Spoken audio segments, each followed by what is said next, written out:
Est-ce qu'un dévot peut se souvenir de ces choses-là?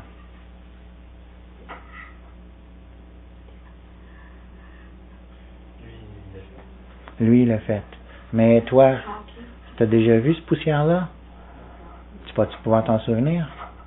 On peut l'imaginer parce que là, on lit le verset. Oui, mais c'est-tu imaginaire? C'est juste imaginaire, c'est-tu vrai? Non. C'est un souvenir, c'est une imagination. Il y a une distinction entre un souvenir et une imagination. Là, c'est Smaran, je me souviens. On a vu brièvement, on a vu quelques fois les 9 principaux procédés de la Bhakti donnés par Prahlad Maharaj. Shravanam, Kirtanam, Vishnu, Smaranam, Vandanam, Sakyam, Dasyam, Atmanivedanam. Alors le troisième, c'est Smaranam, se souvenir. Et ce souvenir vient après Shravanam et Kirtanam. Shravanam, on écoute. Kirtanam, on peut glorifier. Comme là, on récite une prière, c'est du Kirtanam. Et une fois qu'on a fait ce Kirtan-là, on peut faire la troisième étape, Smaranam. Est-ce que vous pouvez faire Smaranam? Ben, au moins, il y en a une qui est capable. Je me souvenir de mon chant. Non, il se souvenir de la prière. C'est tout. Ouais, mais lui, il veut la poussière. La question, c'est de savoir si on peut se souvenir de la prière. C'est ça. Lui, il veut de la poussière. Il veut pas juste du chant, là. Il veut se souvenir d'une poussière, là.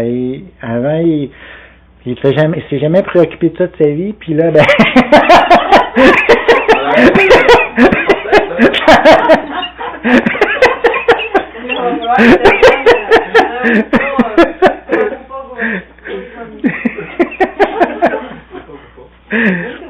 Non, lui, c'est Prabodhananda Saraswati Thakur. J'ai pas la bonne page. Fait que là, on est concerné par cette poussière-là. Là. Est-ce qu'on peut s'en souvenir ou on peut pas s'en souvenir? Alors ça, c'est l'important. Alors, on a une étape. On peut faire Shravanam. C'est l'écoute. On ça qu'on se fait en ce moment. On peut faire Kirtanam, chanter les gloires, glorifier, comme on l'a fait. On a dit Govindam Adipurusham Tamaham Ejami. Ça, c'est du Kirtan. Est-ce qu'on peut se souvenir de Govinda?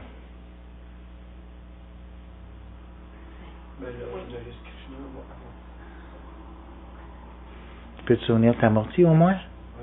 C'est déjà pas pire. Est-ce que... Ok. Alors, tu as vu la Murti, mais tu n'as pas vu Govinda. Voilà. Là, on est dans la clé. Là. Il y a une chance qu'il y ait un quoique. S'il n'y avait... S'il n'y avait pas de quoique,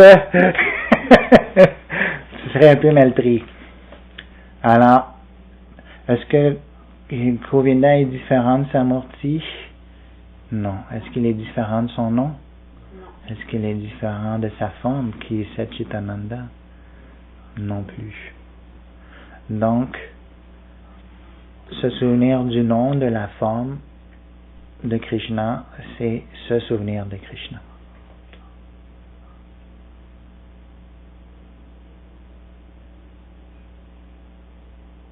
C'est non différent. Ça prend une vision spirituelle pour voir la non-différence. Et la vision spirituelle vient par Shravanam. On écoute, on comprend, on voit et on peut expérimenter. On expérimente dans notre cœur que lorsqu'on chante le nom de Hari, ça nous apporte une satisfaction spirituelle. Et peu à peu, on voit la non-différence entre Hari et son nom. Et se souvenir du nom, c'est comme se souvenir de Hari, de Govinda. Et de cette façon-là, on peut se souvenir de Govinda à travers le souvenir de son nom. Et c'est pour ça que c'est décrit Smaranam. les dévots vont faire Shravanam, Kirtanam, Smaranam. On ne parle pas de méditation ici. On est encore dans notre verset. Les yogis méditent sur. Mais dans la bhakti, on parle toujours de Smaranam, Smaranam, Smaranam, se souvenir. Parce que c'est du vécu et du expérimenté. Tu as déjà expérimenté Govinda. En chantant le nom de Govinda avec bhakti, tu expérimentes Govinda. En pratiquant la bhakti, tu expérimentes Radharani. Qui est la bhakti? C'est Radharani. Qui est Radharani? C'est la bhakti. C'est simple. Alors, si vous avez déjà expérimenté la bhakti, vous avez déjà expérimenté Radharani. Donc, vous pouvez vous souvenir de ce que vous avez expérimenté. Est-ce qu'on peut se souvenir quelque chose qu'on a expérimenté? Ouais. On n'a jamais expérimenté 50 éléphants qui se promènent sur une fourmi.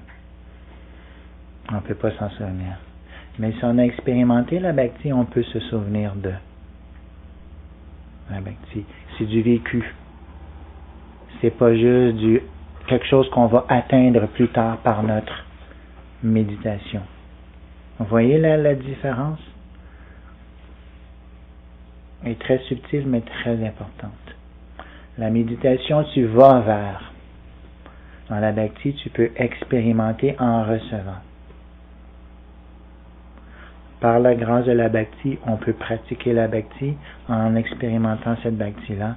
On le vit et on peut se souvenir de ce qu'on a vécu. Là, c'est Smarani. Mais là, c'est pas Radharani qui se souvient, c'est de la poussière, là. C'est une autre affaire, là.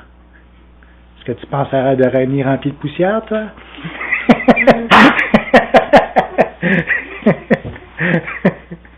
C'est quoi ces maudites poussières-là? Pourquoi est-ce qu'il y a poussière là-dedans? Là? C'est bourré de poussière dans cette affaire-là. C'est-tu sale? Une affaire sale pleine de poussière?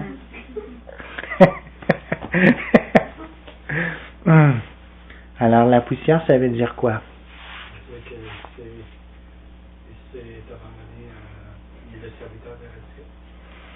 La poussière... La poussière, c'est qu'est-ce qui est au pied de. Je donne une définition étymologique très simple. Hein? La poussière est au pied de. Être au pied de, ça veut dire plus bas que.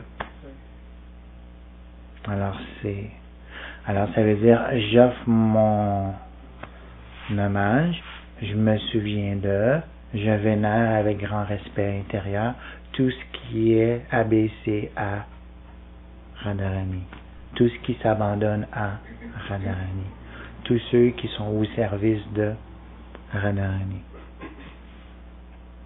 C'est tout ça qui fait partie de la poussière de Radharani. Et ça veut dire que humblement, moi aussi, je veux m'abaisser au pied de Radharani. Je veux pas juste avoir mon ego qui me met au sommet du mont Everest, le meilleur de tous, le plus important de tous. Non, petite poussière au pied de. C'est position humble. Alors, cette position humble qui est d'être au pied de, c'est ça que je vénère. Donc, je vénère cette position-là. Et j'ai déjà expérimenté cette position-là d'être au pied de, donc je vénère cette poussière de. Il faut écouter ça. Alors, c'est ce sentiment d'humilité qui se souvient, qui vénère, qui cultive par son souvenir et sa méditation. Et c'est ça qui nous transmet à nous à travers cette très belle poésie. Alors, on va continuer dans la beauté et la subtilité. On va relire le verset. Je me souviens de la poussière. Je me souviens de la poussière des pieds de Sri Radhika qui est-elle une vache Kamadhenu de rasa. Alors là, cette poussière-là, c'est rendue une vache. Alors, on avait 50 éléphants sur une fourmi, là, on a une vache. Alors, c'est pas n'importe quelle vache, c'est une vache Kamadhenu. C'est quoi une vache Kamadhenu? Elle satisfait tous les désirs. On a vu dans Brahma Samhita, Chintamani Prakarasan Masu Kalpavriksha. Les arbres Kalpavriksha, c'est des arbres à souhait, satisfait tous les désirs. Les pierres sont Chintamini, ils satisfont tous les désirs. Les vaches, c'est des Surabhi Kamadhenu qui satisfont tous les désirs. Alors ici, on a la poussière, pas juste les pierres et les arbres, même la poussière. On va être bien, hein? On va satisfaire nos désirs. Combien de désirs qu'on a?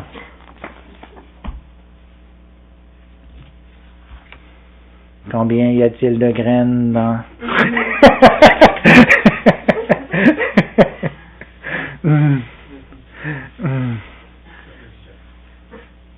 Shama, t'as combien de désirs, toi? Bon. Elle est très réaliste. C'est notre nature. Notre nature, c'est d'avoir des désirs sans fin. Tout comme l'amour est sans fin, tout comme la connaissance est sans fin. On participe à l'infini. Sauf que, quand on est pris dans un corps matériel, c'est assez inconfortable d'avoir des millions de désirs. Parce que chacun de ces désirs-là est très dur à exaucer. Mais dans le monde spirituel, il y a des millions de grains de poussière qui sont capables de satisfaire tous nos désirs. Et les arbres, et les vaches, et tout, et tout. Alors, il y a plus de facilité à satisfaire les désirs qu'on a de désirs pratiquement. Tandis qu'ici, c'est le contraire. On a plein de désirs, mais pas grande facilité pour les satisfaire. Donc, on est mieux dans la poussière.